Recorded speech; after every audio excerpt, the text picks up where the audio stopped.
vous avez rendez-vous maintenant comme tous les vendredis soirs avec la région des musées. Ce soir, je vous propose un zoom sur le musée du Lac, lieu d'art et d'action contemporaine. Il est situé à Dunkerque avec Aude Cordonnier. Rebonsoir. Bonsoir. Je rappelle que vous êtes la conservatrice donc, de ce musée, également la directrice. Alors on va voir d'abord pour situer un petit peu ce musée. C'est un bâtiment très particulier avec une architecture très originale. On peut dire même qu'il impressionne, on le voit. Expliquez-nous, une architecture donc plutôt pop. Alors déjà, vous entrez dans un jardin de sculpture, comme les grands musées d'Europe du Nord. Et puis, vous voyez, même il y a le lac, c'est un petit clin d'œil, puisqu'on a deux grands bassins d'eau. Et donc, le lac, c'est le lieu d'art et action contemporaine, mais c'est aussi cette eau.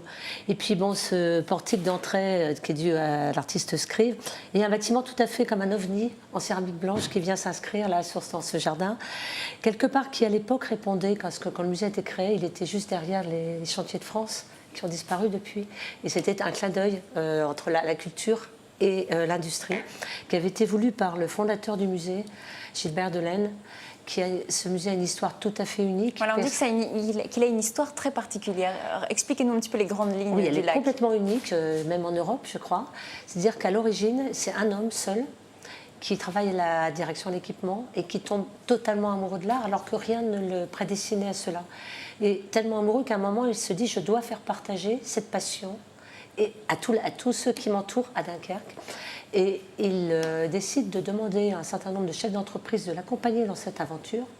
Et 60 entreprises vont l'accompagner et en l'espace de 10 ans, entre 72 et 82, il va acquérir plus de 1000 œuvres, dont Andy Warhol, dont John Mitchell, on les a absolument exceptionnels d'Armand ou de César. Donc, et sur son emplacement, pourquoi cet emplacement il est à 2 pas de la plage? Alors cet emplacement, il était d'abord disponible parce que c'est un espace à côté des fortifications qui a accueilli les Dunkerquois qui n'avaient plus de logement après la guerre, donc dans des chalets provisoires. Et là, les habitants ayant été relogés, c'est un espace qui était disponible. Il était à côté des chantiers navals et à côté de la plage. Donc c'est un peu le cœur symbolique du territoire. Alors on regarde les images, on peut peut-être les revoir, ces images qui viennent de passer, hein, c'est de l'art des années 50, 80. Oui, parce que la collection est acquise dans les années 70 et que ce n'est que de l'art d'artistes vivants et qui travaillent en France, qui peuvent être internationaux, mais qui travaillent en France. Et c'est en plus à ce titre assez rare. C'est une des rares collections qui permettent d'avoir un regard sur la création en France entre 50 et 80 pour simplifier. On dit que c'est un musée qui est toujours en mouvement. Oui, ça c'est. D'abord, le lieu à l'intérieur est assez extraordinaire. Il est complètement ouvert. C'est pas du tout un lieu habituel.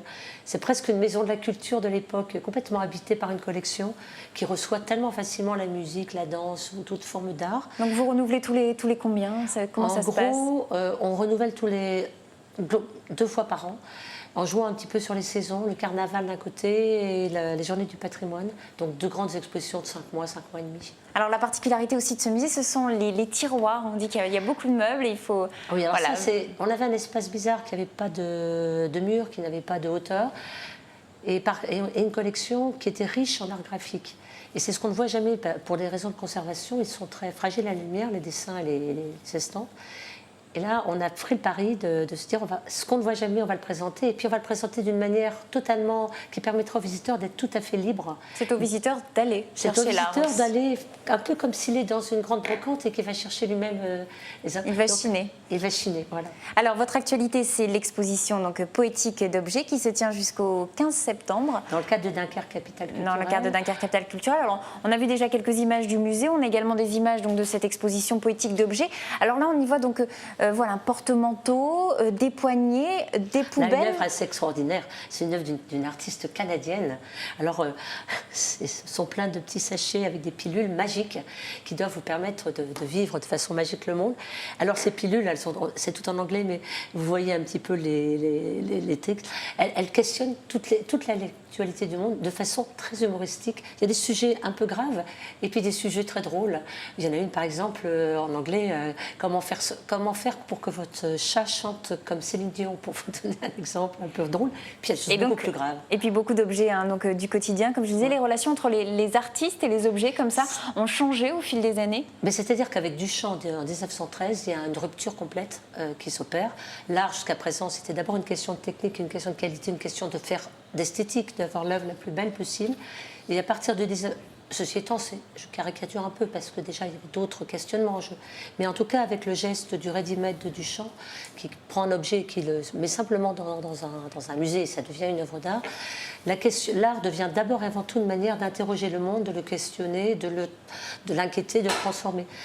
Et donc là, dans l'exposition, on a presque un siècle, oui, le premier ready-made c'est 1913, un siècle, qui montre comment les artistes, de manière parfois tout à fait différente, là ici c'est plein d'humour, c'est plein de joie, c'est parfois très sensuel, vous avez vu tout à l'heure le grand lit de Kusama, mais comment les artistes prennent les objets du monde et les transforment pour justement parler de ce monde.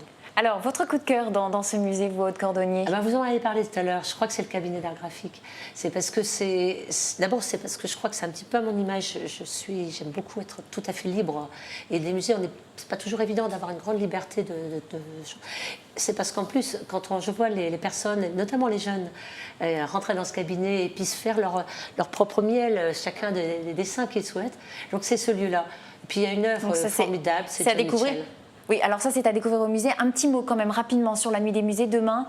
Alors demain, comme partout, mais alors jusqu'à 1h du matin, de la musique, de la danse, des rencontres avec des artistes, des performances.